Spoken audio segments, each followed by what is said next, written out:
د ارګون سروزی موټاخان او یوسف خیل ولسوالیو ته د غځېدلو لویو لارو هغه 11 پلچکونه بیرته رغیږي چې د وروستیو طبیعي پیښو او د تیرو جګړو له امله زیانمن شوي وو.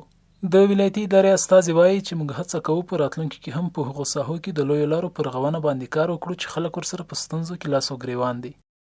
دا به اخرنۍ پروژه نه وي بلکې دا به د نورو پروژو لپاره انشاءالله فیل وي او امید لرو چې له دې فیل سره به موږ د نورو ښو پروژو لاسته راوړنه ولرو.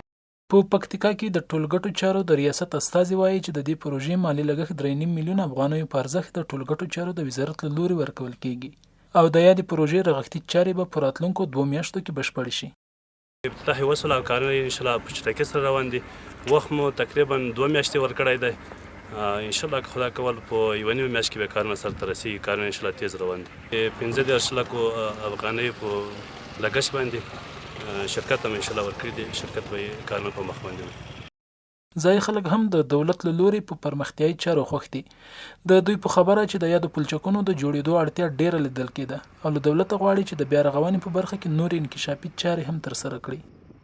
نور د خدای جل جلاله د اسلامي امارت حکومت په حال لري.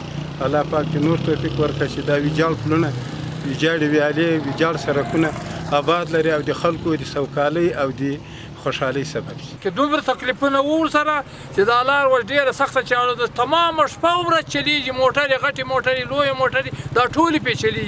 د سیاسي بدلون په لومړنیو شپږو میاشتو کې په پکتیکا کې د ټولګټو چارو ریاست رسنیو ته په لیږل شوي خبر کې ویلي وو چې په یاد ولایت کې د 10 میلیونه افغانیو په ارزښت بېلابېل پلونه او پلچکونه رغولي دي.